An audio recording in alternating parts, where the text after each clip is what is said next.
먼저 오늘 본문은 세 가지 부분으로 좀 나누어서 보도록 하겠습니다. 먼저 18장 18절에서 23절까지의 내용입니다. 바울은 고린도에서 여러 날을 머물다가 형제들과 함께 이제 작별을 했습니다. 작별을 하고 어디로 갑니까? 배를 타고 수리아로 떠났습니다. 바울이 고린도를 떠날 때 그 어떤 누가 일행이 동행했나, 어떤 누가 함께 갔나 하니까 바울과 고린도에서 함께 텐트를 만들면서 밥을 먹고 잠을 잤던 동행했던 어떤 부부가 있었죠? 맞아요. 브리스길라와 아굴라, 이 두 부부가 바울이 이제 떠날 때 함께 동행을 했습니다.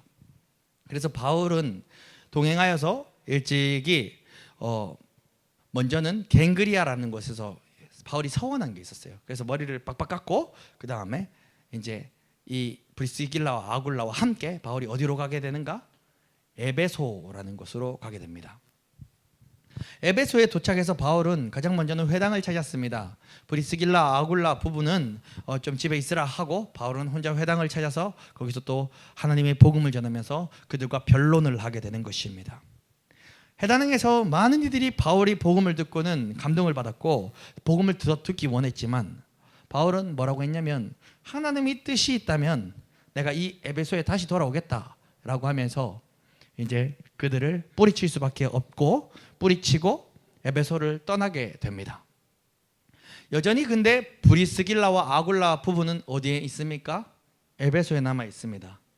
그리고 바울은 이제 에베소를 떠나는 것입니다. 그리고 어디로 가는가?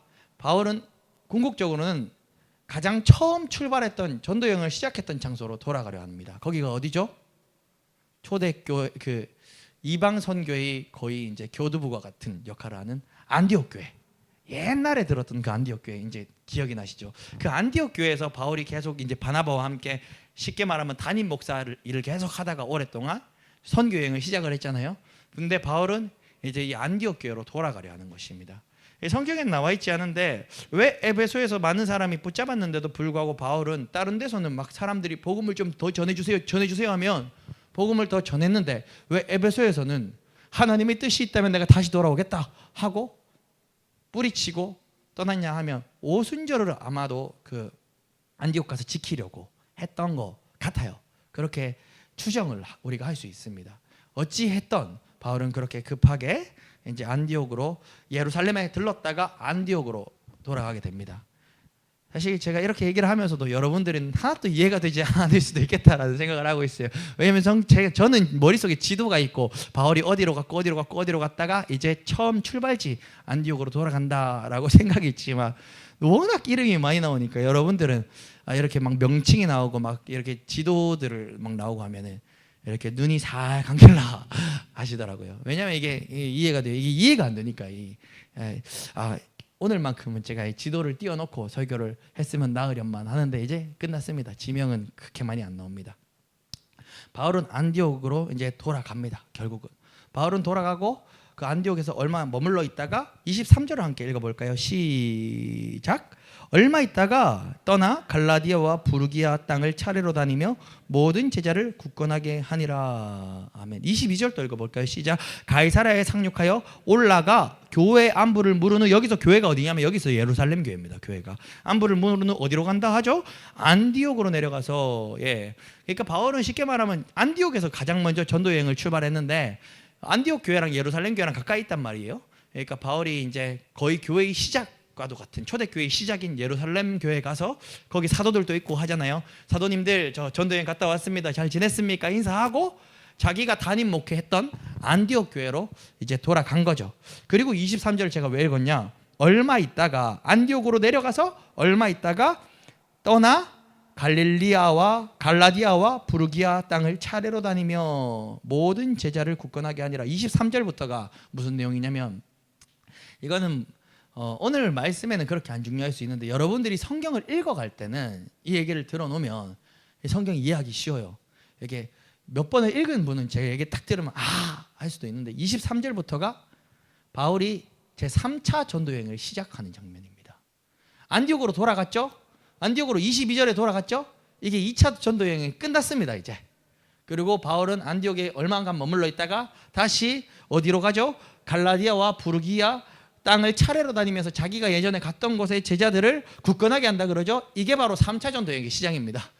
그래서 제가 이 신학적인 내용을 좀 알려드리고자 이렇게 여기 좀 포인트를 찍었습니다. 22절 이 2차 전도 여행의 끝, 이제 23절부터 제 3차 바울의 전도 여행의 시작이라는 것입니다. 그래서 오늘 본문은 2차 전도 여행의 끝과 3차 전도 여행이 시작되는 지점이 오늘 바로 본문의 내용인 것입니다. 그러면 제가 먼저 18절에서 23절에서 우리는 이 장면에서 무엇을 보기를 원하는가? 저는 이 장면에서 바울의 겸손과 그리고 바울의 감사를 살펴보길 소원합니다. 바울은 갱그리아에서 머리를 깎았습니다. 바울이 갱그리아에서 머리를 깎은 이유는 무엇입니까? 바울이 갱그리아에서 머리 깎은 이유에 대해서는 사실 목사님들 설교할 때 들어보면 조금씩 다 달릴 거예요. 왜냐하면 이 이유를 성경에서 명확하게 나오지 않고 있어요. 주석서에서도 해석을 조금 다양하게 하고 있습니다. 근데 저는 그래도 가장 이렇게 그 목회자로서 말씀 묵상한 가운데 이게 가장 맞다라고 생각하는 어떤 해석이 있냐면은, 갱그리아에서 머리 깎은 이유는, 저는 이게 왜 깎았는지 정확하게는 알지 못하는데 하나 확실한 건 있는데, 바울이 어떤 서원이 있었고 그 서원이 있었기 때문에 머리를 깎았다는 것을 알 수가 있습니다. 우리가 즉 서원이 뭡니까? 하나님하고 약속을 하는 거예요. 하나님, 내가 뭐 예를 들어서 우리 요즘으로 치면 막 임신을 못하던 막 어떤 세대기 있었어요. 그런데 서원을 하는 거예요. 하나님, 아기만 주시면 이 아기를 하나님이 종으로 바치겠습니다.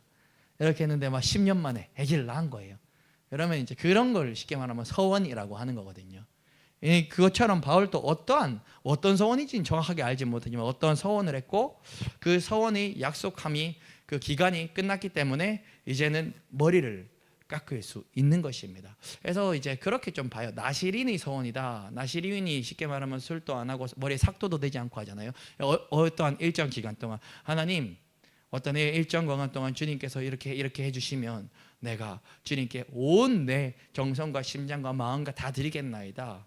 내가 포도주도 가까이 하지 않고 머리도 깎지 아니하고 내 모든 것을 주님께, 전심을 주님께 드리겠나이다. 이런 약속, 서원을 했던 것 같아요.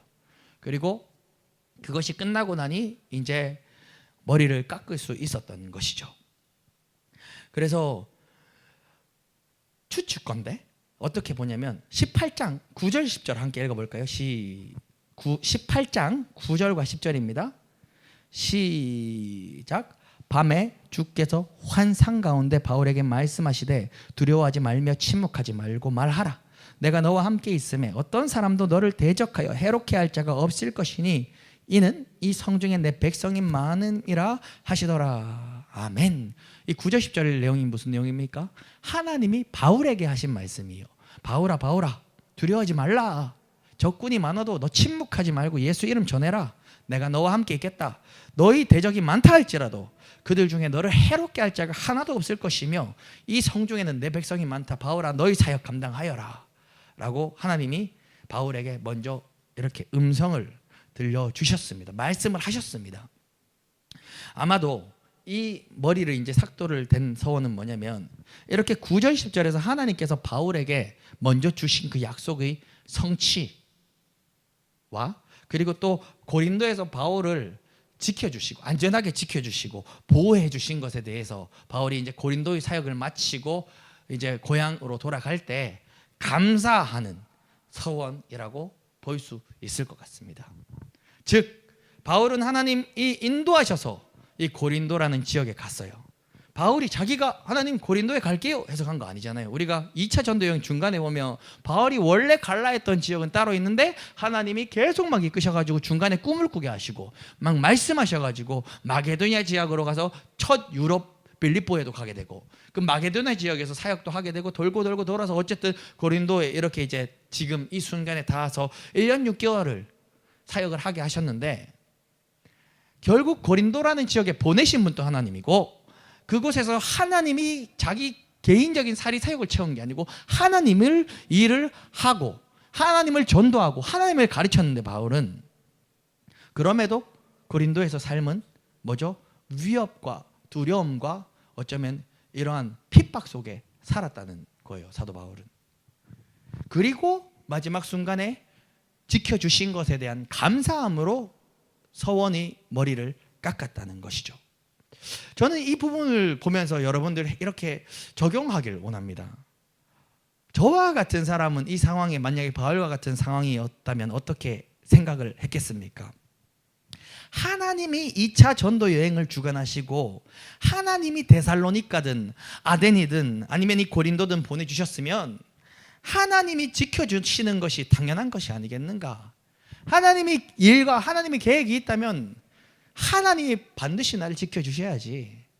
하나님이 어떤 계획이 있는데 내가 막 이렇게 막 위험하게 막 밖에 막 밤에 밤낮에 막 돌아다녀도 하나님이 결국 날 통해서 하실 일이 있는데 날 지켜주실 거야 라는 생각을 저는 좀 했을 것 같아요. 예. 교회를 개척하고도 제가 그런 아마 설교를 할 때 그런 표현의 얘기들을 많이 하지 않았습니까? 그런데 오늘 말씀을 묵상할 때 바울이 어떠한 모습을 저는 보았는가? 바울의 겸손함을 봤습니다. 그리고 바울이 하나님께 감사할 줄 아는 모습을 봤습니다. 왜냐하면 바울은 제 생각과 달랐습니다. 바울은 하나님이 보내신 사역의 현장에서도 하나님이 무탈하게 보호해 주셔서 지켜주시니 그것에 대해서도 감사할 줄 알더라고요. 저였으면 어떻게 했겠다고요? 하나님이 보내셨으니까 하나님 개척하게 하셨으니까는 뭐 지켜주신 거 당연한 거지 하면서 감사할 줄 몰랐을 거예요. 저는. 근데 바울은 달랐더라 이거죠.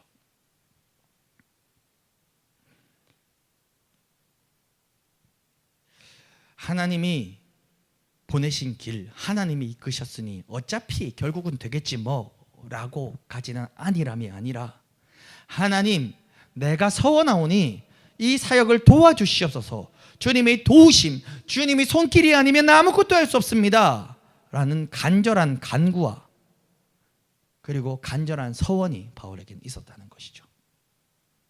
이 장면을 볼 때 저는 오늘 말씀을 묵상 가운데 또 몰랐던 것을 하나 하나님 앞에서 깨우치고 배우게 되었습니다. 아, 나는 바울의 이러한 모습이 지금 내 속에는 많이 결여되어 있구나.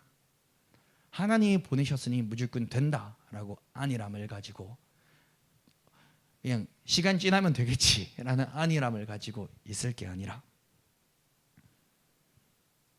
사도 바울이 하나님과의 서원으로 갱글리알에서 머리를 깎은 것처럼 주님이 인도하신 길이라 할지라도 나에게는 소원과 목표와 간구와 기도의 제목이 있어야 되겠구나. 구체적으로. 그것은 제가 오늘 이 말씀을 묵상하면서 하나님께 받은 깨달은 부분입니다. 여러분들은 어떠하십니까? 오늘 예배 현장에 계신 여러분들은 오발상 목사가 깨달은 것만 목사님은 그래 깨달았구나 하고 집에 돌아가지 마시고 여러분들이 그 인생, 여러분들이 그 삶에서 이 말씀을 저와 같이 적용하시기를 소원합니다. 여러분, 이것은 세상 속으로 살아가는 성도님들도 마찬가지일 것입니다. 여러분들을 주님이 불러주셔서 이 자리에 오셨습니다. 그리고 여러분들 주님이 불러주셔서 하나님을 만난 주의 백성들입니다.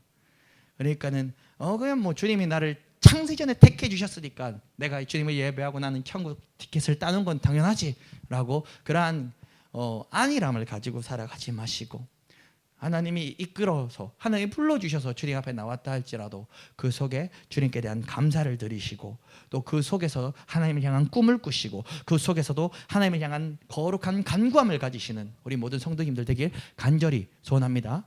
예. 두 번째는 제자가 제자를 낳는다라는 소제목으로 16절이 아닙니다. 18절부터 23절까지가 아까 첫 번째였다면 24절부터 28절의 내용으로 제자가 제자를 낳는다라는 소제목으로 함께 나누도록 하겠습니다. 여러분, 사도 바울은 처음에 2차 전도 여행의 출발지였던 결국 안디옥으로 돌아가서 얼마간 머무르게 됩니다. 23절 아까 함께 읽었죠. 얼마 있다가 떠나 갈라디아와 부르기아 땅을 차례대로 다니며 모든 제자를 굳건하게 하니라. 그리고 이제 3차 전도 여행을 떠난다라고 했습니다. 그리고 그때 그렇다면 바울은 이제 3차 전도 여행을 떠나서 갈라디아와 부르기아로 향하는데 바울과 함께 고린도에서 떠났던 브리스길라와 아굴라는 지금 어디에 있을까요?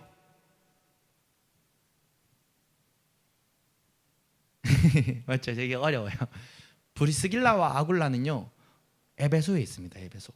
바울이 안디옥으로 돌아오긴 했는데 고린도에서 처음에 에베소에 갔다가 그 다음에 에베소에서 회당에서 잠깐 말씀 전하고 사람들이 좀 더 전해주세요 하는데 아니다 내 가야 된다, 지금 안디옥 가야 된다 하고 작별 인사하고 안디옥으로 갔다 그랬죠.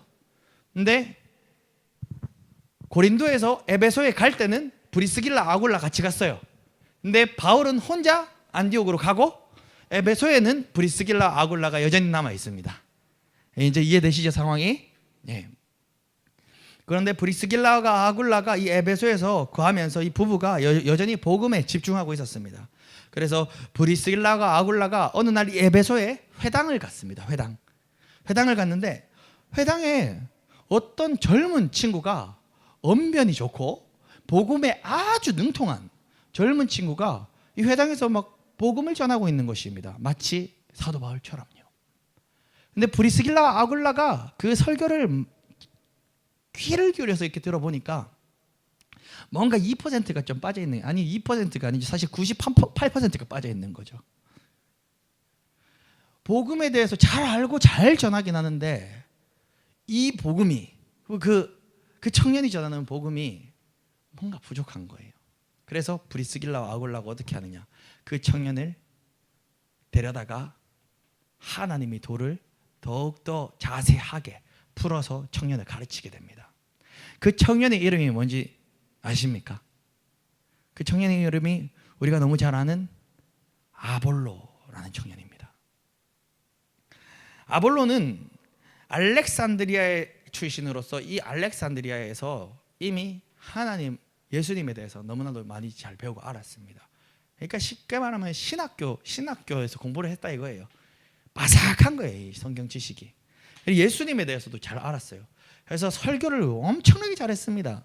그런데 이 아볼로가 뭐가 부족했냐? 아까 이 두 부부가 들어보니까 뭐가 부족했다 했잖아요. 두 부부가 물어봤어요. 너 하나님 말씀 너무 잘한다. 예수님에 대해서도 굉장히 잘 아는데 너한테 뭐가 부족한데 너 혹시 예수님에 대해서 뭘 아냐? 예수님이 성령 세례에 대해서 아냐? 라고 했는데 아볼로가 성령 세례는 들어본 적도 없다는 거예요. 아볼로도 어디까지 아는가? 세례 요한의 세례만 알 따름이더라. 요한의 세례까지만 안다는 겁니다. 그리고 예수님에 대해서도 아는데 많이 부족했어요. 왜냐하면 우리가 복음이란 게 그저 지식을 안다고 예수님 믿어지는 게 아니잖아요. 전도를 해보면요, 누가 제일 힘드냐? 서울대 나온 사람이 제일 힘듭니다. 너무 똑똑하거든요. 그러니까 납득이 안 되면은, 이해가 안 되면 믿지 못하는 거예요. 사실 그러면 안 되는데 목회자인 저로서도 예를 들어서 이렇게 뭐 어디 서울대 나왔다 그러고 막 되게 막 따지는 사람이다 그러면은 전도하기 참 부담스럽습니다. 저도 뭐 그런 선입견 가지면 안 되는데 통계상 이제 그런 결론이 나다 보니까 저조차도 부담스러운 거예요. 그처럼 우리가 지식으로만 예수님이 믿어지는 게 아닙니다. 지식이 있다고 성경 창세기부터 요한계시록까지 안 보고 싹 다 외운다 할지라도 예수님 믿어지는 게 아닙니다. 어찌 보면 이단들도 이 성경으로 거짓된 교리를 전파하잖아요. 이만희가 뭐 예수님이다 하잖아요. 우리랑 같은 성경 가지고. 그 사람들이 같은 성경이 있는데 왜 진리 예수가 그렇게 안 믿어지고 그 가짜 마귀에게 속겠습니까? 이 지식으로 되는 게 아니란 말이죠. 아볼로가 그래도 칭찬할 건 칭찬해야죠. 준비됐어요. 왜냐하면 그래도 자기 열심을 가지고 하나님에 대해서, 예수님에 대해서 그래도 알고 싶어 공부하고 이렇게 해왔으니까 그런 것에 대해서는 굉장히 칭찬할 만하지만 아볼로는 성령 세례를 몰랐습니다. 세례 요한이 세례까지만 알았을 뿐이죠. 그래서 브리스길라와 아굴라가 그를 데려다가 상세히 하나님의 도에 대해서 더욱더 자세히 가르쳤을 때 어떤 결론이 일어났냐? 아볼로가 완전히 거듭나 버렸습니다. 그 다음에 사건을 한번 읽어볼까요? 26절, 27절 28절 함께 읽겠습니다. 26절에서 28절입니다. 시작. 그가 회당에서 담대히 말하기 시작하거늘 브리스길라와 아굴라가 듣고 데려다가 하나님의 도를 더 정확하게 풀어 이르더라. 그러니까 결국 어떻게 됩니까? 27절입니다. 28절, 27, 28 시작. 아볼로가 아가야로 건너가고자 함으로 형제들이 그를 격려하며 제자들에게 편지를 써 영접하라 하였더니 그가 감해 은혜로 말미암아 믿은 자들에게 많은 유익을 주니 이는 성경으로서 예수는 그리스도라고 증언하여 공중 앞에서 힘있게 유대인의 말을 이김이더라. 아볼로가 결국 이렇게 됐어요. 이상하죠. 이때까지 아볼로가 그 나이 먹도록 알렉산드리아에서부터 계속 예수님을 믿어왔고 신학 공부를 해왔는데 오랜 세월을 하나님에 대해서 공부를 해왔는데도 많이 부족하던 어떠한 부분이 있었는데 브리스길라와 아굴라를 얼마간 만났는지 모르겠습니다. 근데 긴 시간은 아니었던 것 같아요. 그 브리스길라와 아굴라를 만남으로 말미암아 아볼로는 완전히 새 사람이 되어서 이제 이가 가는 곳에 많은 믿는 자들 다른 형제들의 유익을 끼치고 또 이가 힘있게 예수 그리스도의 복음을 전할 때 유대인들을 이 말로 이 복음으로 이긴다라고 성경은 이야기하고 있는 것이죠. 그런데 저는 여기서 무엇에 집중하고 싶은가?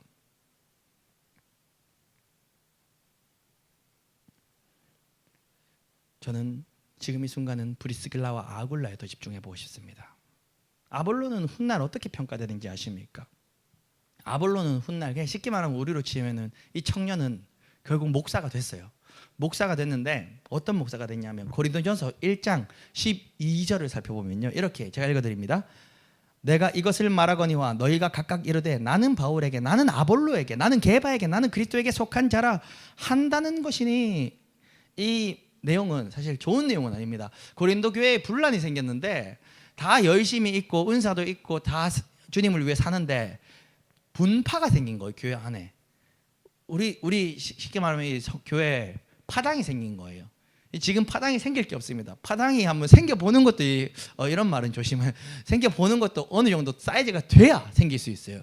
예를 들어서 한 200명, 300명이 되니까 한 50명은 나는 뭐 개바파다. 한 30명은 나는 아볼로파다. 나는 한 70명은 난 바울파다. 100명은 나는 그리스도파다. 이렇게 파당이 생기는 거예요. 그 중에 무슨 파가 있죠? 아볼로파가 있어요. 고린도 교회. 그 말인즉슨 아볼로가 훗날 어떻게 됐는지를 볼 수 있죠. 한 교회에 지대한 영향을 미쳤기 때문에 바울파, 베드로파, 예수님파, 근데 아볼로파도 있다 이거예요. 근데 아볼로를 욕하는 게 아니에요. 이거는. 왜냐하면 아볼로는 거기에 교만하지 않았어요. 거기에 취하지 않았어요. 끝까지 그거는 그들이 자기들끼리 뭐가 좋다 막 하고 파를 지은 거지 아볼로가 그 사람들을 이끌고 선동한 게 아니에요. 예수님이 선동해서 파가 난 게 아니고 베드로가 선동해서 파가 나는 게 아니고 바울이 선동해서 파가 나는 게 아니잖아요. 그러니까 바울은 그렇게 깨어지지 말라고 얘기를 할 때 그렇게 아볼로파 뭐 무슨 파 한 건데 그렇게 바울이 가르친 건데 어쨌든 그 부분을 볼 때는 아볼로가 고린도 교회에 엄청나게 큰 영향력을 끼치고 있는 인물이라는 것은 우리가 볼 수 있다는 것이죠. 그럼 아볼로가 훗날 어떻게 되는지 아십니까? 고린도전서 3장 6절에서 이렇게 바울이 아볼로에 대해서 이렇게 고백합니다. 나는 심었고 아볼로는 물을 주었으되 오직 하나님께서 자라게 하셨나니. 고린도 교회 성도들을 바울은 심었지만 아볼로는 계속해서 물을 줬다는 거예요. 그리고 자라게 하신 분은 하나님이라는 거예요. 결국 아볼로는 굉장히 중요한 역할로 쓰임받게 되는 것입니다. 근데 저는 아볼로에게 집중하고 싶은 것이 아닙니다. 아볼로가 그만큼 고린도 교회에서 중요한 역할을 감당하게 되었는데 언제 누구를 만남으로부터 아볼로의 인생이 변하게 되었습니까? 맞습니다. 바로 브리스길라와 아굴라를 만났을 때부터 그 순간부터 아볼로는 변하게 되는 것입니다. 이 시간 이 자리에 계신 사랑하는 우리 모든 성도 여러분, 사람은 누구를 만나는가에 따라 인생이 변하게 됩니다. 그래서 그런 말이 있죠. 자녀를 키울 때 누구를 만나 공부하는 것이 그렇게도 중요하니까 쉽게 말하면 무덤가에 집이 있으면 집을 팔아 학당 근처로 옮기고 막 그런 말 있잖아요. 막 예를 들면 집 주변에 술집이 많으면 그 집을 팔아 그 집값으로 돈 벌고 손해 보는 것보다 애 잘 키우는 게 더 중요하다 해서 이렇게 도서관이 많은 지역으로 이사를 가고 그런 말이 있잖아요. 옛날에 그런 말이 있는데 이게 누가 했는 말인지 제가 좀 가물가물해가지고 하신 분의 말처럼 못하겠습니다. 다 아시죠? 예, 이미 다 아시는 것 같아요. 예, 그런 말. 사람은 누구를 만나는가가 그렇게 중요합니다. 그렇다면 저는 오늘 말씀을 나눈 가운데 여러분들에게 그렇게 권면하고 싶습니다. 우리 사랑하는 성도 여러분들은 나는 누구를 만나서 인생을 한번 바꿔볼까라고 생각하지 않습니까? 그렇게 적용하고 싶지는 않습니다. 어떻게 적용하고 싶냐면 저는 소원합니다. 이 시간 이 자리에 계신 우리 사랑하는 성도 여러분들이 브리스길라와 아굴라 되길 소원합니다. 내가 누구를 만나 인생을 한번 바꿔볼까 아니라 여러분들이 이미 만났어요. 예수님 만났잖아요. 더 이상 뭐 만날 누가 뭐 필요하겠습니까? 이미 예수님 만났는데. 근데 여러분들이 브리스길라와 아굴라 되어 주십시오. 여러분들을 만난 사람들은 여러분들을 만난 이후로 인생이 달라지는 역사를 경험하기를 소원합니다. 우리 교회도 지금 1:1 제자 양육을 진행하고 있습니다. 그런데 그 제자 양육의 목적이 그러합니다. 제가 여러분들에게 1:1 제자 양육을 가르치면 나중에 다른 새 가족이 왔을 때 우리 지금 이 사랑하는 저희 지금 전부입니다. 저희 전부 되시는 우리 명순 성도님이 그 새 가족을 가르치는 역사를 보기를 원합니다. 결국 하나님 나라의 일은 원리는 그렇습니다. 제자가 제자를 낳는 거예요. 제자가 제자를 낳는 거예요. 제가 이번 주 중에 교회에서 마침 제가 마침 제가 저기 소파에서 벌러덩 누워 있었어요.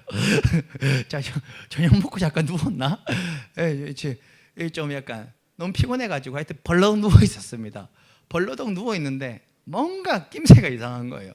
뭔가 낌새가 이상해가지고 그렇게 안 누워 있는 날이 더 많거든요. 또 오해하지 마실게. 제가 잘 때는 눕지만 낮에는 안 누워 있는 날이 더 많습니다. 누워 있을 때도 좀 있죠. 근데 안 누워 있는 날이 더 많은데 하여튼 벌러덩 누워 있었는데 뭔가 이상하다, 뭔가 낌새가 이상하다 하고 쓱 앉아가지고 봤는데 문 앞에 처음 보는 아주머니 한 분이 이렇게 보고 있는 거예요. 깜짝 놀랐습니다. 왜냐하면 1년 동안 처음 보는 사람이 여기 택배 아저씨 자주 봐서 굉장히 친해요. 이제 갈 때마다 물 한 잔씩 드리고 음료수 하나씩 드립니다. 예, 너무 친해졌어요. 근데 택배 아저씨 외에는 처음 본 사람을 제가 1년 동안 본 사람이 5손가락 안에 꼽거든요. 사실 올 일이 잘 없잖아요. 예.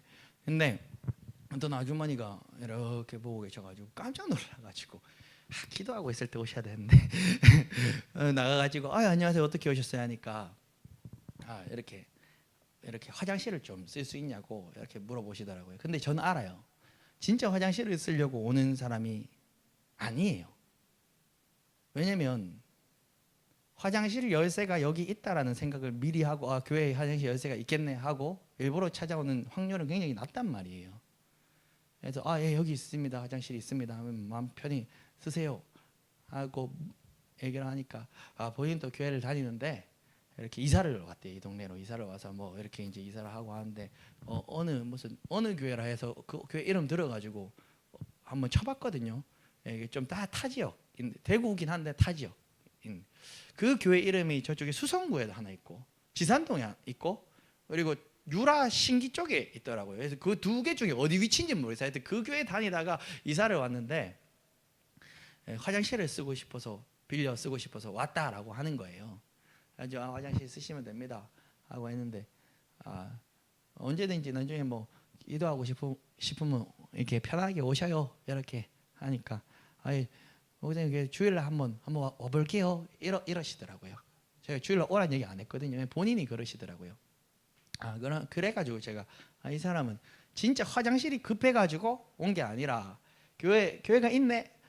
그리고 여기가 보니까 그래도 목사님 프로필을 보니까 내가 뭐 좋아하는 그 결에 이제 교회에서 쭉쭉 사역을 하셨네. 마침 이사도 왔고 보스 정장 바로 앞에 있으니까 해서 좀 보고 싶은 것 때문에 그렇다고 그게 성도 입장에서는 교회 한번 구경하러 왔습니다 하면 그 목사가 저 사람 우리 교회 등록이라도 안 할까 싶어서 이렇게 너무 이게 잡을까 싶어 화장실을 한번 이용하고 싶습니다 하고 오는 경향이 있을 것이라는 저희 추측입니다. 근데 아마 거의 맞을 거예요. 예전에도 한번 동일한 이런 일이 있긴 있었거든요. 근데 그 사람이 또 올 확률은 굉장히 낫겠죠. 근데 어쨌든 그러한 일이 있었습니다. 그래도 기분은 좋더라고요. 그런 걸 딱 경험하니까 저는 그 사람 오고 안 오고는 2차적인 문제인데, 전 지금 하여튼 이 순간에 하나님과 그 훈련한 가운데, 그 1대1로 훈련한 가운데 어떠한 저는 아는 게 있거든요.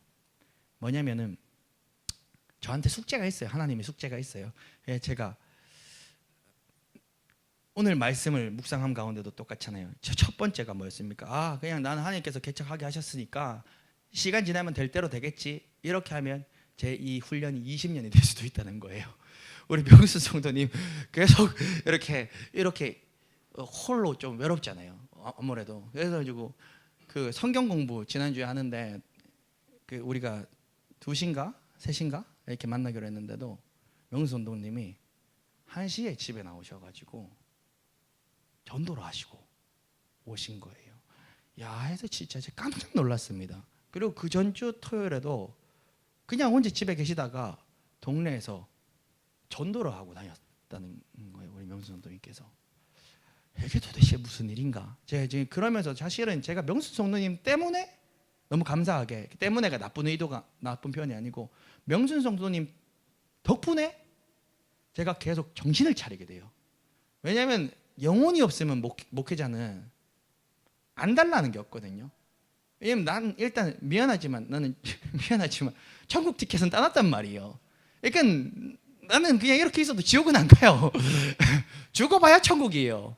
근데 성도가 있으면요, 이 성도 좀 잘 되게 하고 싶어가지고 안날이 막 나요, 이게. 그래서 전 늘 그랬어요. 지금까지 단 한 번도 성도 때문에 제가 자랐는데, 하나님이 명순 성도님을 저한테 붙여주신 이유도 명순 성도님 영혼 구원하기 위함도 있지만, 반대쪽 측면에서 하나님이 목사 내가 너 지금 마치 낚싯대 미끼 해가지고 이렇게 자꾸 잡으려고 물에 쭉 가라는 그 물고기면 제가 물고기거든요. 그 미끼 보고 계속 점프하고 막 헤엄치라고 명수님을 보내주셨다는 게 저는 100% 확신합니다. 이거는 하나님의 주권 아래에 있어요, 완전히. 근데 그 사람을 딱 만나니까 무슨 생각이 드는가? 오늘 말씀 첫 번째도 하나님이 어차피 개척하게 하셨으니까 세워라 내어라 이대로 가면 언젠간 되겠지, 이 마음 가지지 말라는 말씀의 음성을 저한테 들려주셨죠 있잖아요. 그거랑 그분 만난 거랑 이 세 개가 다 연결이 됩니다. 그분을 만나고 보니까 이곳에도 하나님이 보내시면 이런 식으로 누가 올 수 있겠네. 왜냐하면 막 길거리에서 막 우리 이 청년도 전도를 하고, 우리 집사님도 그때 일찍 오셔가지고 막 전도를 하고, 또 전사님도 아주 자주 막 길거리에서 전도하는데 전도지 받고 따라오는 사람 하나도 없잖아요. 그럼 선생님 목사 마음은 어떻겠습니까? 그럼 그렇지라는 마음이 없지 않아. 간혹 이게 든다는 게 아니가 한 번씩 마귀가 속일 때 이게 잠깐 찾아와요. 근데 또 주여 라라라라 하면서 기도를 하면 하나님이 이 순간이 보이는 게 아니고 미래가 보여요. 하나님이 약속과 계획과 결국 장차 이루실 하나님의 것들이 보이기 때문에 거기에 저는 오래 빠져 있지는 않습니다. 지금 내 눈에는 아무것도 안 보여도 하나님 지금 계속 일하고 계시지. 왜냐면 언제 또 그걸 보냐? 제가 기도할 때 언제 가장 큰 힘을 얻나? 명순 성도님 생각하면은 그 힘을 얻어요. 왜냐면 이거는 말이 안 되거든요. 그러니까 세 가족이 온 게 말이 안 되는 게 아니고 올 수도 있죠, 사실은. 왜냐면 작은 개척교회 가족 같은 분위기를 좋아해서 개척교회를 찾는 성도님들이 또 따로 있어요. 그런 분들이 따로 있어요. 그 약간 수준 높은 성도님들 중에 그런 분들이 오히려 개척교회 세워놓고 또다시 개척교회 찾아가는 성도님도 있어요. 그 사람들은 그런 좀 약간 특전사 같은 사람들이 있어요. 그런 사명이 있는 분들이 진짜 있어요. 근데 저는 왜 명순 성도님 보면은 그런 위로를 없냐면, 그냥 새 가족이 와서 신앙생활을 한다가 아니라 이때까지 목회를 하면서 새 가족이 아무리 전도하라 한다고 전도를 합니까? 말입니다. 성경 읽으라 한다고 있습니까? 교회 20년 30년 다닌 사람도 전도하라 그래서 전도하는 게 아니고, 성경 읽으라 해서 성경 읽는 게 아닌데 그게 되고 있잖아요. 그리고 우리 명순 성도 그냥 우리끼리 쓰기 편하게 하는 얘기입니다. 예배 전에도 늘 보면은 오늘 또 이렇게 오셔가지고 주일도 그렇고 예배 전에 가장 기도로 준비하시는 분 중에 한 분이 명수 성도님이에요. 예. 그걸 보면은 저거는 누가 가르쳐 준 게 아닌데. 왜냐면 저희 부모님은 예배 전에 막 이렇게 주일날 경우에는 이렇게 진짜 소수로 있잖아요. 근데 저희 부모님은 예배 전까지 저기에 좀 계실 수밖에 없는 게 있어요. 혹여라도 누구 처음 본 사람이 오면 그 잡아야 될 거 아니에요. 그러니까는 다 여기서 또 기도하고 있으면은 혹시 진짜 만에 하나 누가 왔을 때 놓치잖아요. 그러니까 그런 부분이 있는데, 그러니까는 그럴 때도 우리 명수 성도님은 혼자 와가지고 먼저 와서 기도하시는 걸 보면 모든 측면에 봤을 때 이거는 하나님이 직접 가르치시지 않고는 되지 않는다. 전도는 저도 힘들어요. 요즘에 너무 강박해가지고 하나님이 하시는 거 안 된다. 그렇기 때문에 저는 명수 성도님 볼 때마다 하나님의 계획을 선명하게 보게 되거든요. 근데 어제 이번 주에 어떻게 거진 몇 개월, 한 6개월 만인 것 같아요. 6개월 만에 그렇게 사람 만난 걸 누가 스스로 와가지고 이렇게 만난 게, 주일날 올지 안 올지는 몰라도 그거는 2차적인 것입니다. 그때 저는 하나님의 위로하심을 이렇게 또 딱 느껴. 그날 저녁에 얼마나 기분이 좋든지. 무슨 기분이 좋냐? 저는 딴 거 생각 안 합니다. 그 사람 생각 안 합니다. 어느 날 하나도 없어질 수도 있어도 그런 거 신경 안 씁니다. 뭐냐? 그걸 보면서 또 희망을 봤어요. 하나님이 내가 오늘 이 첫 번째 말씀처럼 하나님이 구체적인 비전과 꿈을 품고 이 땅에 이 교회 막막하니까 되겠나 싶어서가 아니라 구체적인 비전을 품고 하나님께 기도하고 아뢰면 오늘 이렇게 우연결에 이사 와가지고 화장실 빌렸습니다 하면서 한번 온 사람처럼 이런 사람들을 일주일에 4, 5, 10명씩 20명씩 보내주실 수 있는 분이 우리 하나님이 아닌가라는 그걸 갑자기 다시금 빵 보게 됐어요. 이게 바로 저희 훈련이에요. 이게 저한테 지금 필요한 과정이에요. 이 과정이에요. 여러분들 동일하게 보시길 바랍니다. 여러분, 브리스길라와 아굴라를 만나고 아볼로가 완전히 변화됐듯이 여러분 우리 세 가족, 우리 명순 성도님이 그 사람 오면 세 가족 성경 공부를 가르치는 역사가 저는 나타나기를 간절히 소원합니다. 그리고 여기 계신 우리 모든 성도님들이 이 말씀을 적용하기 소원합니다. 여러분들이 바로 브리스길라와 아굴라입니다. 목사만 하는 사역이 아닙니다. 이거는 여러분 모두가 브리스길라와 아굴라고, 여러분을 만나는 사람이 장차 목사가 될 수 있고, 여러분을 만나는 사람이 선교사가 될 수 있고, 여러분이 그들을 가르칠 수 있다는 것입니다. 예. 왜냐면 제가 아볼로 보면 참 존경스러운 부분이 있어요. 제가 이 부분 보면 이 부분 설교 원고 없는데 이것만 그냥 잠깐 한번 얘기하고 넘어갈게요. 아볼로 보면서 제가 또 좀 뉘우쳤어요. 뭐냐면요, 아볼로가 그러니까 모르겠지만 이미 하나님이 도를 굉장히 잘 알았어요. 쉽게 말하면 신학교를 졸업했다고요. 근데 아볼로 눈에 브리스길라와 아굴라의 직업이 뭡니까? 텐트 만드는 일을 하죠. 그러면 아볼로 눈에는 브리스길라와 아굴라가, 아굴라랑 아볼로가 이름이 너무 헷갈려가지고 아굴라가 가르치는 게 자기 성에 차겠습니까?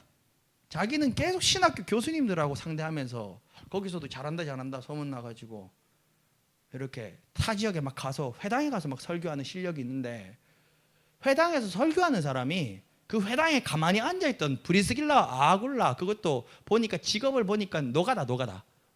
그 노가다 하는 어르신, 이 두 부부 얘기가 이 청년이 들리겠냔 말이죠.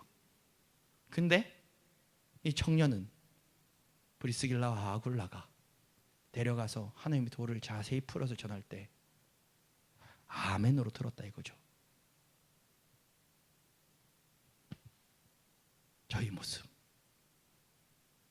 그렇지 못했던 저희 모습을 돌아보게 됩니다.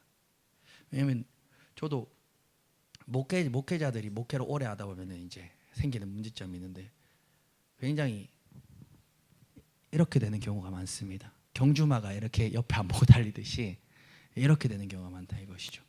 그래서 오늘 말씀을 본 가운데 나도 우리 성도님들이 지나가다는 소리도 귀 기울여 듣고, 또 예를 들어서 가족 되시는 우리 권사님과 우리 집사님이 하시는 말씀에 대해서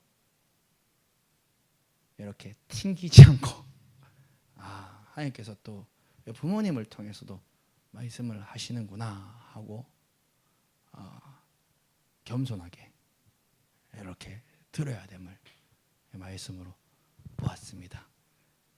우리 오집사님과 곽건사님이 얼굴에 화색이 이렇게 나시는데 왜냐면은 결국 우리는 말씀으로 깨우쳐야 되거든요. 우리 모습들을 이번 주에 한번 싸운 적이 있어요. 한번 싸운 적이 있습니다. 죄송합니다.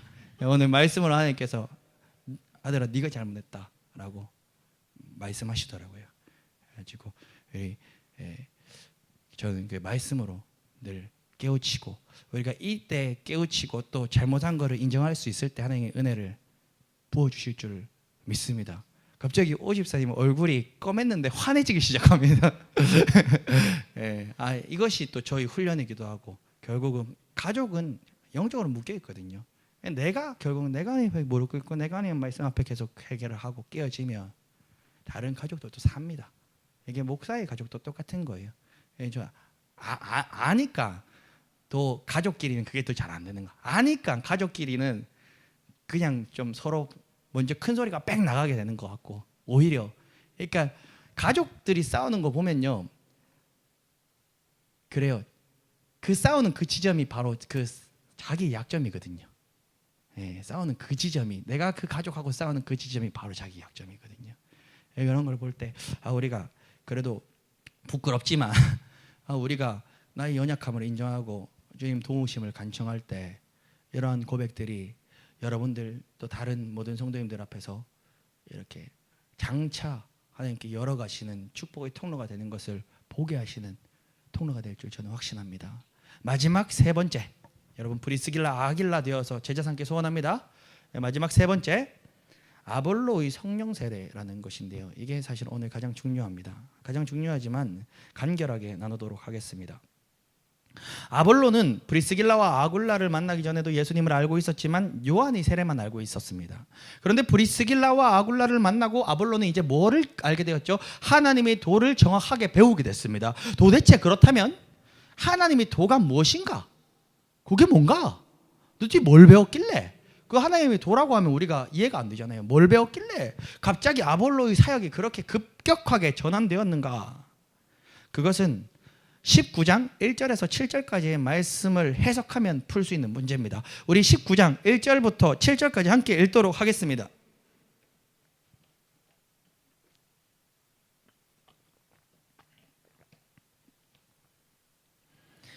사도행전 19장 1절부터 7절의 내용 말씀입니다. 우리 함께 한번 한 목소리로 읽어보겠습니다. 시작. 아볼로가 고린도에 있을 때 바울이 윗지방으로 다녀 에베소에 와서 어떤 제자들을 만나 이르되 너희가 믿을 때 성령을 받았느냐? 이르되 아니라 우리는 성령의 계심도 듣지 못하였노라. 바울이 이르되 그러면 너희가 무슨 세례를 받았느냐? 대답하되 요한의 세례니라. 바울이 이르되 요한이 회개의 세례를 베풀며 백성에게 말하되 내 뒤에 오시는 이를 믿으라 하였으니 이는 곧 예수라 하거늘 그들이 듣고 주 예수의 이름으로 세례를 받으니 바울이 그들에게 안수하매 성령이 그들에게 임하심으로 방언도 하고 예언도 하니 모두 12사람쯤 되니라. 아멘. 여러분, 아볼로가 고린도에 있을 때 이제 아볼로가 에베소에 있다 고린도로 갔습니다. 근데 바울이 에베소로 왔습니다. 도로 왔습니다. 바울이 아까 안디옥 갔다 그랬죠. 근데 바울이 다시 도로 에베소로 왔습니다. 에베소에 와서 바울이 누구를 만납니까? 바울이 19장 1절에 적혀 있죠. 마지막 부분에요. 에베소에 와서 19장 1절에 바울이 윗지방으로 다녀 에베소에 와서 어떤 제자를 만나라고 얘기하고 있습니다. 바울이 에베소에서 어떤 제자를 만났습니다. 그런데 바울은 그 제자들에게 이렇게 질문을 합니다. 너희가 믿을 때 성령을 받았느냐? 그때 그 제자들은 어떻게 대답을 합니까? 우리가 성령의 계심도 듣지 못했다. 도대체 뭔 소리냐? 그때 바울은 그 제자들에게 다시 묻습니다. 그러면 너희가 무슨 세례를 받았느냐? 그때 그 제자들은 바울에게 대답합니다. 뭐라고 대답합니까? 요한의 세례니라. 즉 바울이 지금 에베소에서 만난 어떤 제자들은 요한의 세례밖에 알지 못한다고 합니다. 그런데 이 제자들이 요한의 세례를 밖에 알지 못한다는 것과 아까 아볼로가 브리스길라와 아굴라를 만나기 전에 브리스길라와 아굴라가 물었을 때 하나님에 대해서 알고는 있는데 요한의 세례밖에 알지 못한다는 것이 너무 똑같지 않습니까? 그렇죠. 결국 어쩌면 이 에베소에 있는 사도행전 19장 1절에서 7절에 등장하는 이 어떤 제자들은 바로 아볼로에게 배웠던 사람들일지도 모르겠습니다. 아볼로가 여기서 사역을 했잖아요. 에베소에서 막 회당에서 설교를 했다 그랬잖아요. 근데 아볼로도 요한의 세례밖에 모르는데 지금 이들도 요한의 세례밖에 몰라요. 그래서 우리가 추론할 수 있는 건 이들이 아볼로에게 배운 사람들일 수도 있겠다라고 추론을 할 수 있는 것이죠. 아니라도 상관없어요. 어쨌든 아볼로와 참 결이 똑같은 사람들이라는 것은 확실한 것이죠. 결국 바울은 어떻게 합니까? 에베소에 있는 요한의 세례밖에 알지 못하는 이 어떤 제자들에게 바울이 뭘 하죠? 예수 그리스도에 대해서 전하게 됩니다. 그리고 바울은 그들에게 예수의 이름으로 세례를 베풀었습니다. 바울이 그 어떤 제자들에게 예수의 이름으로 세례를 베풀면서 안수를 할 때 그들에게 어떤 역사가 나타났습니까? 성령이 그 어떤 제자들에게 임하심으로 그들이 방언도 하고 그들이 예언도 하게 되었습니다. 이 장면이 어떤 장면 같습니까? 마치 오순절날 마가의 다락방에 임하신 성령 세례의 역사와 동일하지 않습니까? 마치 이 장면은 고넬료의 집안에서 성령 세례가 임한 장면과 비슷하지 않습니까? 왜? 안수 받았을 때 성령이 임하셔서 방언이 터지고 막 예언이 터지는 걸 보면 마치 이 장면은 우리가 오늘 마치 이 장면은 베드로와 요한이 사마리아인들에게 한 번도 성령의 계심도 듣지도 못했던 그들에게 가서 안수기도를 할 때 그들이 방언이 막 터지고 역사가 경험되어서 시몬이라는 사람이 이야 그 능력 내게도 돈 주고 좀 팔아라 했을 때 그때 임했던 성령 세례의 그 모습과 너무나도 비슷하지 않습니까? 여러분 저는 오늘 이 장면에서 성령 세례에 대해서 다시 한번 중요한 포인트를 여러분들이 발견하기를 소원합니다. 이 자리에 계신 우리 모든 사랑하는 성도 여러분 성령 세례 받기 원하지 않습니까? 성령의 충만함을 더 얻기 원하지 않습니까? 그런데 우리는 성령 세례를 떠올리면요 이전의 말씀들을 생각할 때 모든 성도님들이 성령 세례라고 생각하면은 어디에 집중을 하냐면 체험적인 것에 집중을 하는 경향이 있어요. 막 방언이 터지고 예언이 터지는 이 체험적인 것. 근데 방언과 예언이 언제 터지죠? 막 사도들이 막 머리에 손을 얹고 막 안수를 할 때 성령이 불처럼 막 바람처럼 임하셔서 갑자기 막 안수기도 하는데 라라라라 하면서 막 방언이 터지고 막 예언이 터지는 이 모습에 대한 이미지가 강력하게 있습니다. 근데 우리가 많이 놓치는 부분 중에 하나가 우리가 집중해야 되는 것 중에 하나가요. 안수기도는 있을 때도 있고 없을 때도 있는데 한 번도 빠짐없이 있는 내용이 있습니다. 뭡니까? 바로 예수 그리스도의 복음에 대한 말씀이 있다는 것입니다. 그게 어떻게 갑자기 이렇게 연결되냐고요? 자, 아볼로가 극적인 변화가 일어났죠. 근데 아볼로가 막 방언이 터지고 예언이 터졌다는 얘기는 없는데 담대히 주의 도에 대해서 이제 막 전하기 시작했다는 거죠. 그리고 막 압도하는 은혜가 막 나타나기 시작하는 거죠. 믿는 형제자매들이 아볼로에게 막 선한 영향을 받는다고 나와 있죠. 근데 아볼로의 그 변환의 기점, 어떻게 이때까지 신학 공부 오래 했는데 이때까지는 안 되던 게 하루아침에 되었나? 브리스길라와 아굴라를 만나고 되었는가? 브리스길라와 아굴라가 뭘 전했습니까? 하나님의 도에 대해 상세히 풀어서 전했습니다. 그때 아볼로가 뭘 받았는가? 이때까지 요한의 세례밖에 알지 못했는데 그때 성령 세례를 체험한 겁니다. 그걸 어떻게 알 수 있는가? 19장 1절부터 7절을 보면 아볼로와 너무나도 비슷한 형제들이 있는데 그들도 사도 바울이 하나님의 도에 대해서 가르치고 그 다음 안수를 했을 때 성령 세례를 받아 방언이 터지고 예언이 터지는 역사를 경험하게 되죠. 극적인 변화. 바로 아볼로가 경험했던 것, 동일한 걸 경험한 거예요. 근데 이때까지 계속해서 말씀을 사도행전 1장부터의 말씀을 연결해서 보면 알 수 있죠. 그러면 성령 세례가 임하는 자리에 꼭 빠지지 않고 등장하는 것이 무엇인가? 여러분 아시겠죠?